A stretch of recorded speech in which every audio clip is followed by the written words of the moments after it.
So for our final day of exponent rules, we're going to look at the quotient rule day 2.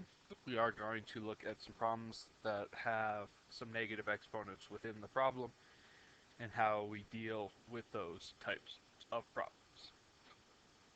So remember, before we get into our problem, we have our two exponent rules at this time. We have the product rule. It says when we have two, I don't want to use the word terms, but I don't really have the best, I don't have another word for it. Two terms with the same base. For instance, x to the fifth and x to the eighth, same base, and they're multiplying. We add the powers. So 5 plus 8, this is x to the 13th. The reason why the product rule behaves in this manner is x to the 5th and x to the 8th is really just a bunch of x's already multiplying, 5 in this case, 8 in this case again, all multiplying. And I'm basically just saying, hey, I'm going to multiply the two lists. So if that's all you saw, like this, that's 13x's all multiplying according to exponents in general. That is x to the 13th. And then our second rule, the quotient rule, we have again two terms with the same base. Take x to the 8th, x to the 5th. But this time we divide. The powers subtract top minus bottom. So this becomes 8 minus 5, so we get x to the third. Again, why this rule behaves this way, I have 8x's on top, 5x's on the bottom, and if I just had x over x, anything divided by itself becomes 1. The same if it was 10 divided by 10, that's 1. Or 100 divided by 100, still 1. We are going to cross out equal number above and below. So 1 on top, 1 on bottom, 1 on top, 1 on bottom. And we keep doing that until 1 disappears. 3x is left over, and that's why our answer is x to the third, like this. So let's try a few, this time with some negative exponents. So, negative exponents, we have two different approaches that we can take and still get the same answer. We can go with our quotient rule right up, straight ahead like this. 4 and 1, they're not the same. 4 divided by 1 is just 4. So in either case, we have a 4 on top. Then the quotient rule says that since both of these are p's, I can take the top power and subtract the bottom power. 2 minus negative 2. 2, and then those two negatives come together to a positive, 2 plus 2. So our answer is 4p to the fourth. The other technique that we can do is we can move the negative power and then approach it. So because this is a negative exponent on the bottom, I can take this and make it positive on the top. There's nothing left over on the bottom, it's just that 1. No, you do not have to write the 1.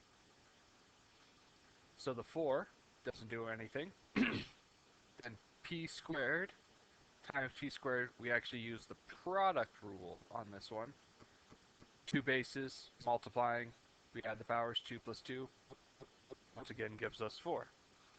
So it all depends on how you want to approach it. I like to get rid of the negative exponent before I even start, but either way we get the same answer. So let's try our next one.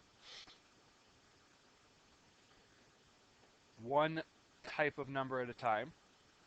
So we're going to look at the regular numbers. 3 divided by 6. A common mistake that I see here, 3 divided by 6, is to say the answer is 2. 3 divided by 6 is not 2. You might be thinking right now, but 3 goes into 6 2 times. You're not wrong, but we are simplifying this fraction. 3/6, well, 3 goes into 3 1 time, 3 goes into 6 2 times. The 2 needs to be on the bottom of the fraction. The way I remember that is, where is the larger number? The 6 is on the bottom, so the 2 is on the bottom. If, for instance, we had 6 over 3, that's 2 over 1. Notice how the bigger number is where the larger number starts.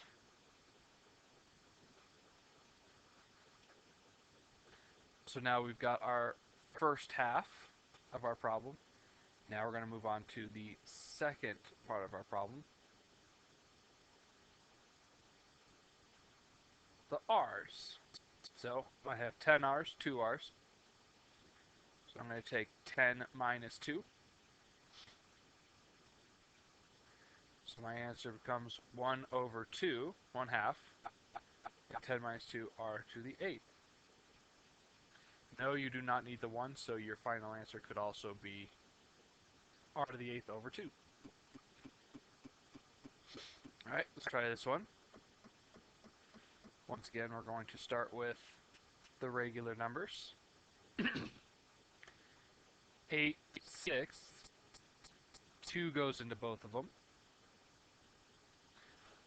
Excuse me. So the numbers simplify to 4/3.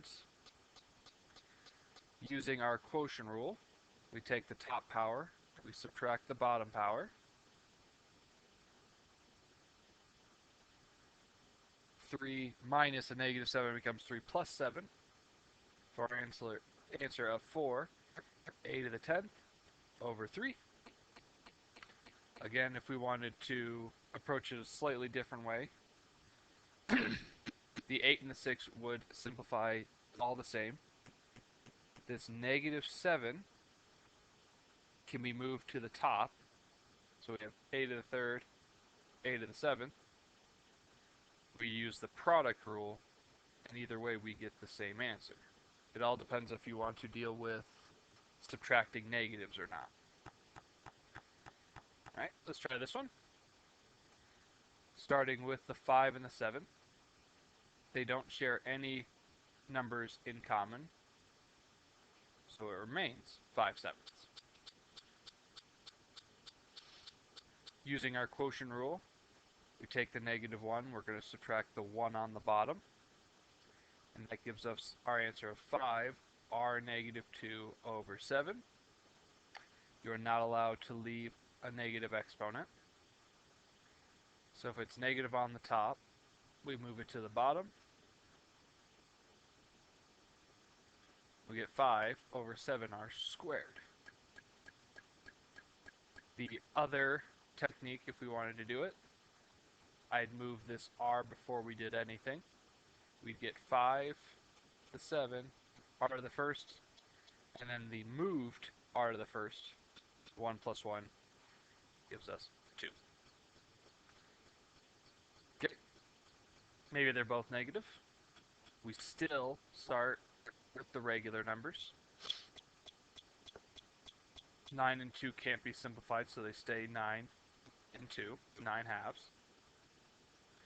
Quotient rule says to take the top power, subtract the bottom power. Whoops. is one of the reasons why I like to get rid of the negatives, is so I don't make some negative mistakes. These two negatives become plus. Negative 9 plus 10, so we get 9 and 2, n to the first power on top. Once again, because both of these are negative, they would basically switch places. I'd have 9 over 2, n to the 10th, n to the 9th. Using our quotient rule, 10 minus 9. So we get the same answer as we do above. The last problem we're going to look at, let's find a good one. Let's just do this one. Even if there are more than one set of letters, we're still going to do this one step at a time. 5 and 1, can they be simplified? They can't, so it stays a 5 and 1.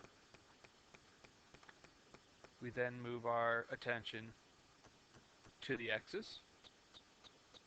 Do them in red, so it gives us 2 minus 9. Turn our attention to the y's, I'll do green. Y to the 6th minus negative 1. Then we simplify. Still 5, still 1. X's become negative 7. Y's become positive 7. Can't have any negative exponents, so since it's negative on the top, we're going to move it to the bottom. For our final answer of 5y to the 7th all over 1 x to the 7th. What we did was one type of number at a time. The regular coefficients, the x's, the y's, if we had z's, if we had any other letters, we'd match them up one at a time.